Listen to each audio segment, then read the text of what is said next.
Je n'ai jamais demandé à naître dans cette famille. Je n'ai même pas demandé à naître. Mais me voici, Michel, la première-née non désirée d'un mariage brisé. Mes premiers souvenirs sont entachés de l'amertume du divorce. J'étais à peine sortie des couches lorsque mes parents se sont séparés. Lorsque j'ai eu 3 ans, ma mère s'était remariée avec un certain Tom. Tom n'était pas si mauvais que ça, je suppose. Il adorait ma mère, la couvrait de cadeaux et d'attention. Mais il était clair dès le départ que je n'étais qu'un bagage qui accompagnait le tout. Les choses ont changé quand j'ai eu 5 ans. Maman est tombée enceinte et, soudain, le monde entier a tourné autour du précieux bébé qui grandissait dans son ventre. Tom était aux anges, parlant sans cesse de son enfant, comme si je n'existais pas. Le jour où ma sœur Émilie est née, j'aurais pu devenir invisible. Tom la tenait comme si elle était en verre, roucoulant et faisant des grimaces que je n'avais jamais vues auparavant. Maman rayonnait de fierté, comme s'il s'agissait de son premier enfant. Michel, dit-elle, se souvenant enfin de mon existence. Viens rencontrer ta petite sœur. Tu vas être d'une grande aide avec elle. J'ai jeté un coup d'œil dans le paquet de couverture et j'ai vu un visage rouge et ridé qui ressemblait plus à une pomme de terre qu'à un bébé. Bonjour, ai-je marmonné, ne ressentant pas la connexion instantanée à laquelle tout le monde semblait s'attendre. À partir de ce jour, mon enfance a pris fin. Je n'étais plus simplement Michel, j'étais la grande sœur d'Émilie, la baby-sitter attitrée, la petite aide. Michel, surveille ta sœur pendant que je prépare le dîner. Michel, peux-tu changer la couche d'Émilie? Michel, pourquoi ne lis-tu pas une histoire à Émilie pour qu'elle s'endorme? Cela n'a jamais cessé. Chaque fois que j'essayais de m'éclipser pour jouer avec mes amis ou avoir un moment pour moi, j'entendais le refrain familier. Michel, où es-tu? Émilie a besoin de toi. J'ai commencé à en vouloir à cette petite créature sordide qui m'avait volé ma place dans la famille. Mais chaque fois que je montrais le moindre signe de frustration, j'étais déçue et sermonnée. Tu es une grande fille maintenant, Michel, disait maman d'une voix sévère. Il est temps de commencer à agir comme telle. Émilie a besoin que tu sois un bon modèle. Oui, renchérit Tom. Tu devrais être reconnaissante d'avoir une petite sœur aussi merveilleuse. Certains enfants tueraient pour avoir cette opportunité. C'est ainsi qu'a commencé le schéma qui allait définir mon enfance, toujours faire passer Émilie en premier, toujours mettre de côté mes propres besoins et désirs. J'étais Michel la baby-sitter, Michel l'aide, Michel la fille invisible. Au fur et à mesure qu'Émilie grandissait, le fossé s'est creusé dans notre famille. Lorsqu'elle a eu 7 ans et moi 12, il était clair pour tout le monde, y compris pour moi, qui était l'enfant préféré. Michel, maman a annoncé un jour qu'Émilie avait besoin de ta chambre pour faire de l'art et de la musique. Tu emménageras dans son ancienne chambre ce week-end. Je l'ai regardé avec incrédulité. Mais c'est ma chambre.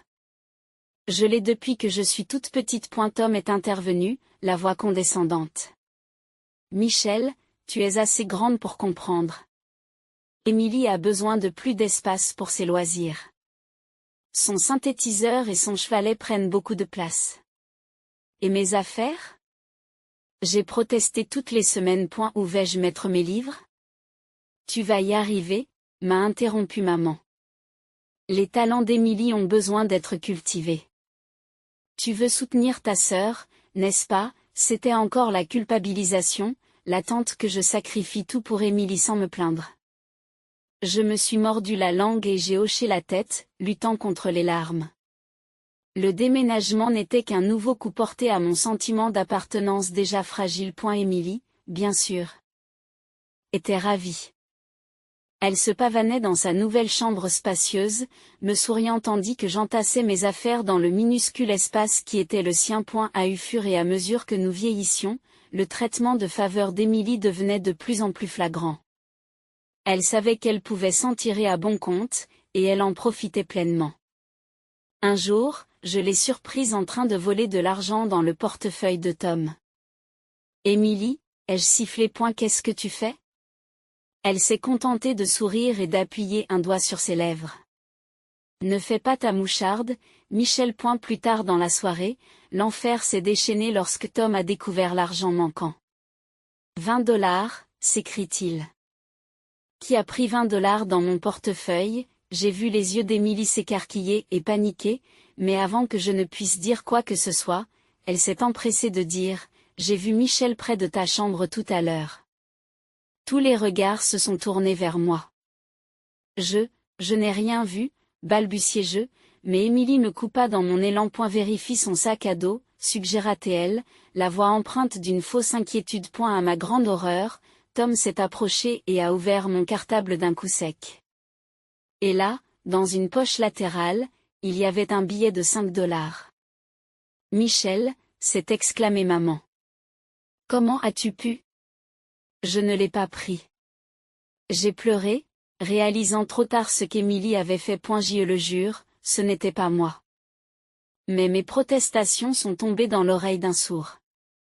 J'ai été punie pendant un mois, obligée de faire des corvées supplémentaires, et j'ai été sermonnée sans cesse sur la confiance et la responsabilité. Pendant ce temps, Émilie regardait la scène avec un sourire suffisant, se délectant de sa victoire. Cette nuit-là, alors que j'étais allongée dans mon lit trop petit, dans ma chambre trop petite, j'ai pris une décision. Je ne pouvais pas continuer à vivre comme ça, toujours le bouc émissaire. Toujours l'arrière-pensée. Je devais trouver un moyen de m'en sortir. Le lycée est devenu mon billet pour la liberté. Tandis qu'Émilie s'en sortait sans problème et que nos parents lui accordaient toute leur attention, je m'enfonçais dans les livres et les activités extrascolaires. Chaque A sur mon bulletin, chaque réussite scolaire était un pas de plus vers l'indépendance. Le jour où j'ai reçu ma lettre d'acceptation à l'université a été le plus heureux de ma vie. Bourse complète, dortoir compris. J'allais m'en sortir. L'été précédent l'université, j'ai trouvé un emploi dans un café local. Chaque dollar gagné était placé sur un compte d'épargne secret. Plus jamais je ne dépendrai financièrement de ma famille. Le jour du déménagement est arrivé et je n'ai pas pu faire mes valises assez vite. Alors que j'emportais mes valises dans la voiture, Émilie se prélassait dans l'embrasure de la porte, le sourire aux lèvres. Amuse-toi bien à l'université des losers, me dit-elle. Essaie de ne pas ennuyer tout le monde avec ton côté intello. Je me suis retenue de répliquer. Dans quelques heures, je serai débarrassée de ces railleries. L'université était tout ce que j'avais espéré, et plus encore.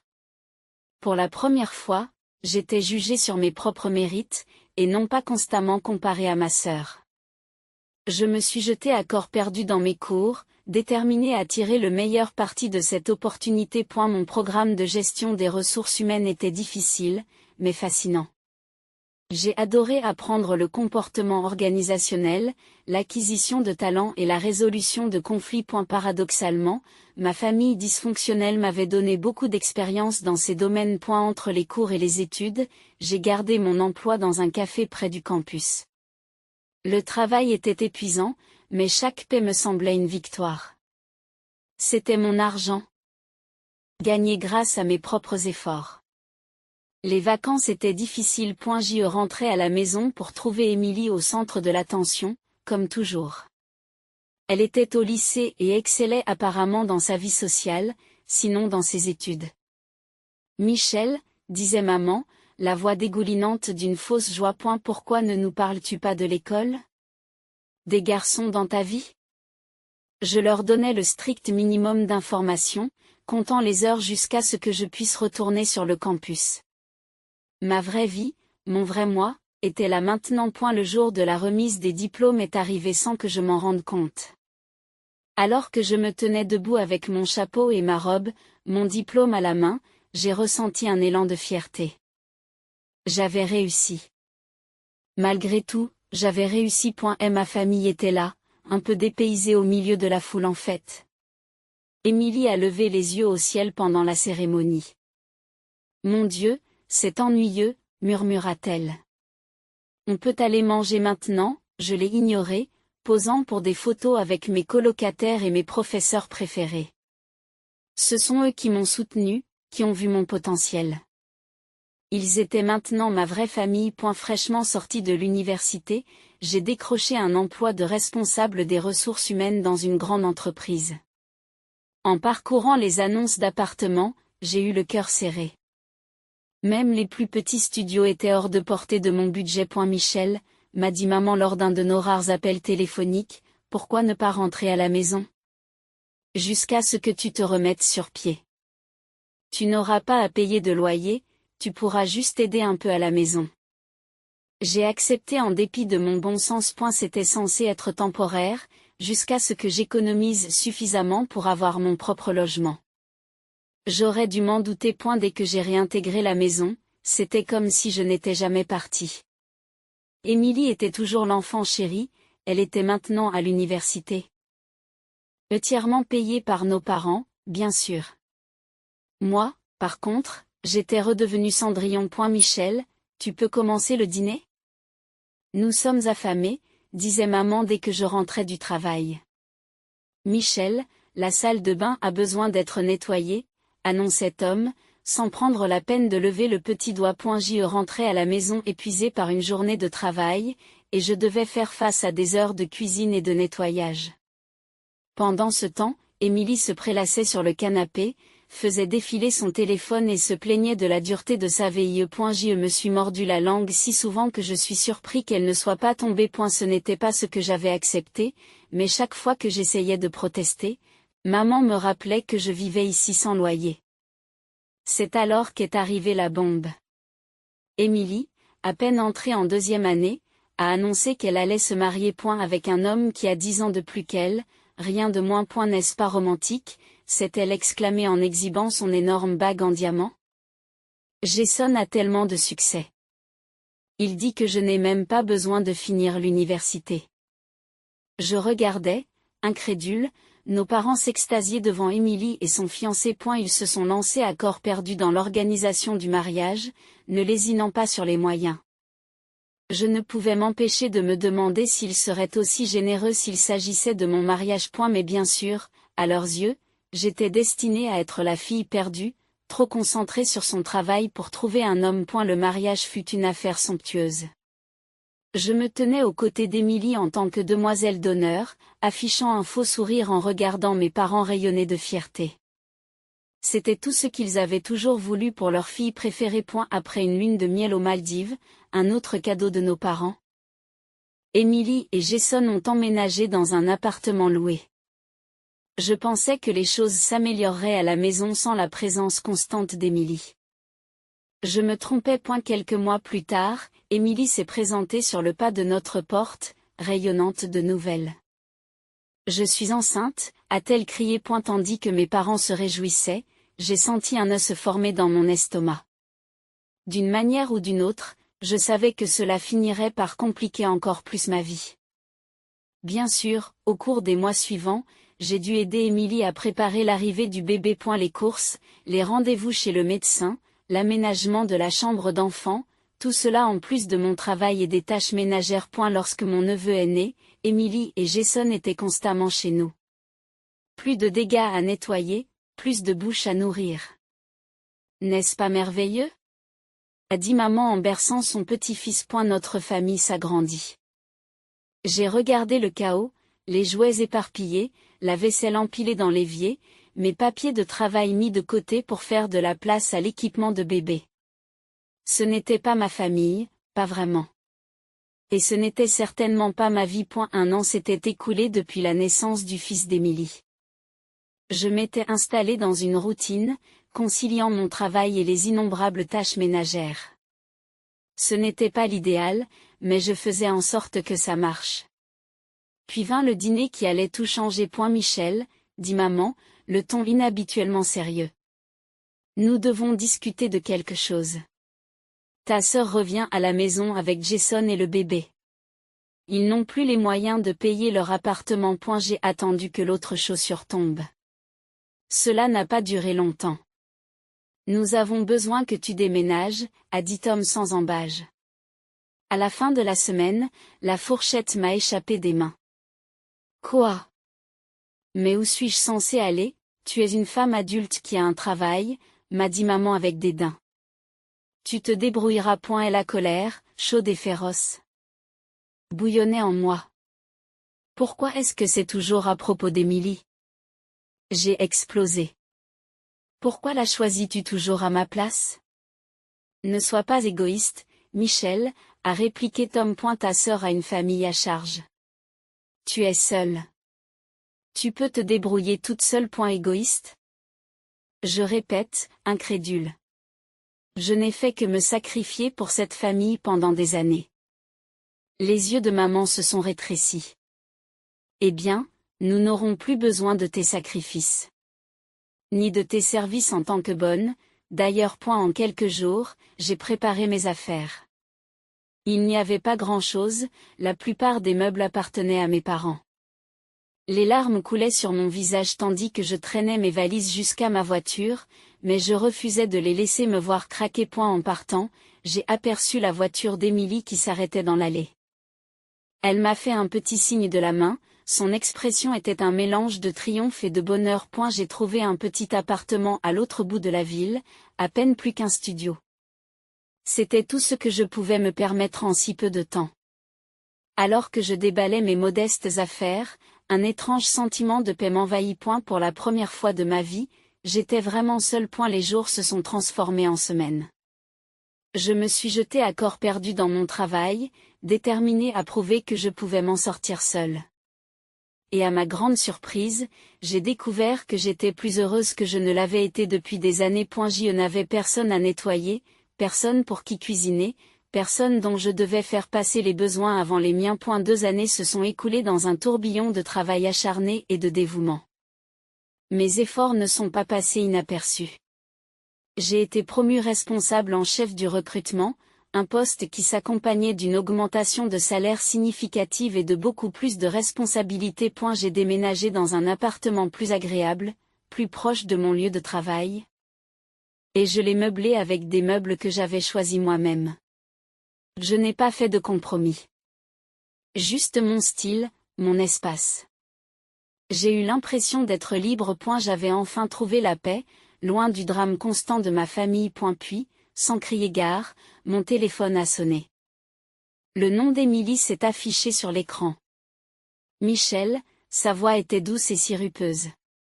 J'ai besoin d'un service. Jason cherche un nouveau travail. J'espérais que tu pourrais l'aider dans ton entreprise. J'ai soupiré. Je soupire.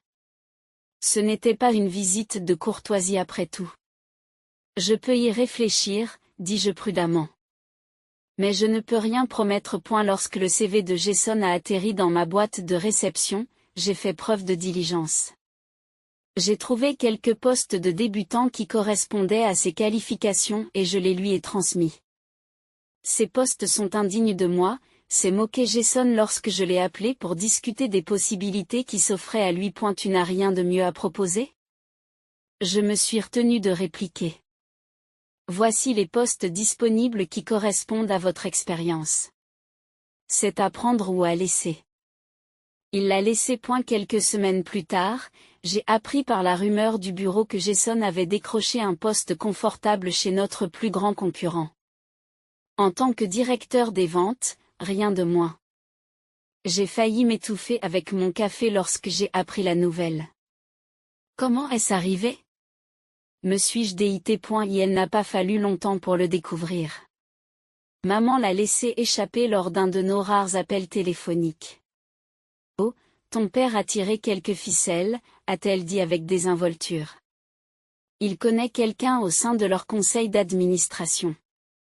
Il a dit au directeur, n'est-ce pas merveilleux, Jason se débrouille si bien. J'ai eu l'impression de recevoir un coup de poing dans le ventre. Toutes ces années de travail acharné, d'approbation de moi-même, et mes parents ne m'avaient jamais proposé leur aide. Mais pour Jason, il déplacerait des montagnes. J'avais envie de crier, de les confronter à l'injustice de la situation. Mais à quoi cela servirait-il? Il ne verrait jamais les choses comme moi. J'ai donc ravalé ma colère et je n'ai rien dit. Un mois s'est écoulé.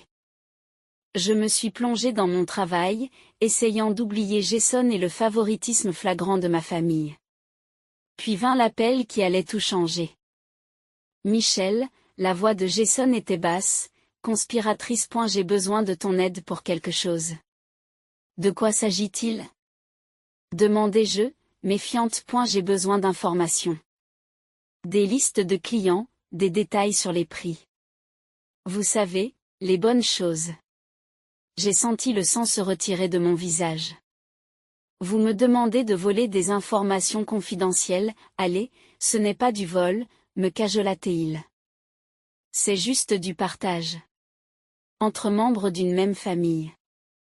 C'est de l'espionnage d'entreprise, Jason. C'est illégal.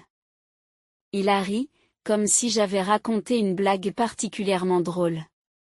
Personne ne saura que cela vient de vous. Je ferai en sorte que ça en vaille la peine. Nous partagerons la commission. Je n'arrivais pas à croire ce que j'entendais. Je n'y crois pas du tout. Ne me demandez plus jamais une chose pareille. Et ne sois pas si coincé, a-t-il insisté. Pense à Émilie, à ton neveu. Tu ne veux pas aider ta famille? C'est la goutte d'eau qui a fait déborder le vase. Si vous me contactez à nouveau à ce sujet, j'irai directement à la police. Ai-je craqué? Ne vous avisez pas d'utiliser ma sœur ou mon neveu pour me manipuler. J'ai raccroché, les mains tremblantes de rage. Comment a-t-il osé? Mais j'avais l'impression que cette histoire était loin d'être terminée. Une semaine après l'appel dérangeant de Jason, j'étais plongée dans la paperasse quand mon assistante m'a appelée. Madame Carter, votre sœur et son mari sont ici pour vous voir. Je me suis figée, un frisson me parcourant l'échine. Ce n'était pas une coïncidence. Faites-les entrer, dis-je. L'esprit en ébullition. Émilie est entrée d'un bond, toute souriante et bavarde, suivie de près par Jason. Surprise. Nous étions dans le quartier et nous avons pensé passer. Tandis qu'il s'installait sur les chaises en face de mon bureau, j'ai discrètement envoyé un message à notre chef de la sécurité, gardez un œil sur Jason, mon beau-frère. Activité suspecte possible. Alors, comment allez-vous? S'exclama Émilie, se lançant dans un monologue sur les derniers exploits de son fils. J'ai hoché la tête, écoutant à moitié, mon attention se portant sur Jason. Il était agité, ses yeux parcouraient mon bureau. Soudain, il s'est levé. Désolé, où sont les toilettes? Au bout du couloir à gauche, dis-je en le regardant sortir en vitesse. Au moment où la porte s'est refermée, Émilie s'est penchée en avant, sa voix tombant à un murmure de conspiration. Oh mon Dieu, Michel, tu ne croiras jamais ce qui s'est passé hier à l'épicerie. J'étais dans la file d'attente, n'est-ce pas? Et cette dame devant moi avait 1 million de coupons. Au fur et à mesure qu'Émilie racontait sa banale aventure à l'épicerie, ma méfiance grandissait. Elle faisait trop d'efforts pour garder mon attention, son histoire était inutilement détaillée et animée. Ma main se dirigea vers le bouton d'alarme silencieuse situé sous mon bureau. Puis la caissière a appelé le directeur, et vous ne croirez pas ce qu'il a dit. Émilie poursuivit, son regard se portant sur la porte et revenant sur moi. J'ai appuyé sur l'alarme. En quelques secondes, j'ai entendu de l'agitation dans le couloir. Les yeux d'Émilie s'écarquillent. Qu'est-ce qui se passe? Nous nous sommes précipités hors de mon bureau pour découvrir le chaos. Des agents de sécurité étaient en train de plaquer Jason au sol devant le bureau du directeur des ventes. Des papiers éparpillés jonchaient le sol autour d'eux. Lâchez-moi! Hurle Jason en se débattant contre les gardes. C'est un malentendu. Émilie a crié, se précipitant vers son mari. Qu'est-ce que vous faites? Laissez-le partir. Je suis restée figée, regardant la scène se dérouler.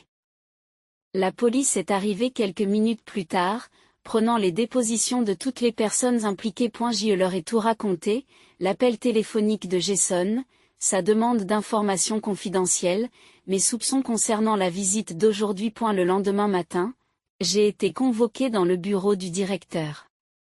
J'avais les mains moites lorsque j'ai frappé à la porte, ne sachant pas à quoi m'attendre. Michel, dit le directeur en me faisant signe de m'asseoir. Je tiens à vous féliciter pour votre action d'hier. Votre rapidité d'esprit et votre intégrité ont permis d'éviter une violation potentiellement désastreuse de la sécurité de notre entreprise. J'ai laissé échapper une respiration que je ne savais pas que j'avais retenue. Merci, monsieur. Je n'ai fait que mon travail. Il a hoché la tête d'un air approbateur. C'est le genre de dévouement que nous apprécions ici. En fait, je pense qu'il est temps de discuter de votre avenir au sein de l'entreprise. En quittant son bureau 1 heure plus tard, j'avais la tête qui tournait. Une promotion, une augmentation et une mention dans mon dossier. C'était tout ce pourquoi j'avais travaillé, tout ce dont j'avais rêvé. Mais en m'asseyant à mon bureau, en regardant la photo de famille que je conservais malgré tout, je ne pouvais m'empêcher de me demander à quel prix ce succès était arrivé. Et que se passera-t-il ensuite avec ma famille? Le lendemain de l'incident, mon téléphone n'a cessé de sonner. Je savais qui c'était avant même de regarder l'écran. J'ai pris une grande inspiration et j'ai répondu. Michel. La voix de maman était stridente. Qu'est-ce que tu as fait? Avant que je puisse répondre, la voix de Tom a retenti dans le haut-parleur. Il faut que tu arranges ça, Michel. Tout de suite. Pendant l'heure qui a suivi, ils m'ont réprimandé, me demandant de revenir sur mon témoignage et d'endosser la responsabilité des actes de Jason. Pense à ta sœur, m'a supplié maman. Pense à ton neveu. Tu vas ruiner leur vie. Tais-toi, Tom, tu es tout seul. Tu es toute seule. Pas de mari, pas d'enfant. Ce sera plus facile pour toi de supporter tous ces problèmes que pour Jason. J'ai senti une pression familière monter dans ma poitrine, le poids de leurs attentes, menaçant de m'écraser. Mais cette fois, quelque chose était différent. J'étais différente. Non, ai-je dit, la voix ferme. Je ne le ferai pas. Jason a enfreint la loi. Il doit en assumer les conséquences. Il y a eu un moment de silence stupéfié avant que la tirade ne reprenne. Tu es un enfant ingrat, cria maman. Après tout ce que nous avons fait pour toi. C'est ça, grogna Tom. Tu n'es pas notre fille. Ne t'attends pas à un centime quand nous serons partis. La ligne s'est éteinte. Je suis restée assise, le téléphone à la main, me sentant étrangement légère. C'était fini. Enfin, vraiment fini. Les mois qui ont suivi ont été un véritable tourbillon. Jason a été accusé d'intrusion, de tentative de cambriolage et d'espionnage industriel. Il a perdu son emploi, sa réputation est en lambeaux. Emily, par miracle, n'a pas été inculpée. Je me suis jetée à corps perdu dans mon travail, déterminée à prouver que mes parents avaient tort. Je n'avais pas besoin de leur soutien ni de leur argent. Je me suffisais à moi-même, et c'était suffisant. Muse m'a rejoint par l'intermédiaire de connaissances communes. Jason a quitté la prison, mais incapable de trouver du travail, il s'est tourné vers la bouteille. Emily, désillusionnée par son prince déchu, a entamé une série de liaisons. Et la goutte d'eau qui a fait déborder le vase, c'est lorsque Jason l'a surprise au lit avec un autre homme, dans la maison de mes parents. La bagarre qui s'ensuivit se termina avec Jason dans la rue et Emily reçut les papiers du divorce. Emily est restée chez mes parents, amenant chacun de ses nouveaux amants. Ils n'ont pas tardé à en avoir assez et l'ont mise à la porte comme ils l'avaient fait pour moi. Lorsqu'elle a perdu la garde de son fils, mes parents sont intervenus pour élever leur petit-fils. À chaque nouvelle, j'attendais la satisfaction, la justification que j'avais toujours imaginée. Mais elle n'est jamais venue. Au lieu de cela, je n'ai rien ressenti. Ils n'étaient plus ma famille. Leur drame n'était pas le mien. Les années ont passé. J'ai gravi les échelons de l'entreprise, mon travail acharné et mon intégrité portant leurs fruits d'une manière que je n'aurais jamais imaginée. Et puis, un mardi tout à fait ordinaire, je l'ai rencontré. Marc était tout ce que j'avais toujours voulu. Gentil, encourageant et complètement éloigné du monde toxique dans lequel j'avais grandi. Lorsqu'il m'a demandé en mariage 1 an plus tard, j'ai dit oui sans hésiter. Notre mariage était petit et intime. Il n'y avait que nos amis les plus proches et la famille de Marc. Alors que je me tenais là, récitant mes vœux, j'ai réalisé que j'avais enfin trouvé ce que j'avais toujours cherché, un amour et une acceptation inconditionnelle. Cela fait des années que je n'ai pas parlé à mes parents ou à Émilie. Parfois, je me pose des questions sur eux, sur mon neveu. Mais je ne leur tends pas la main. Certains ponts, une fois brûlés, doivent le rester.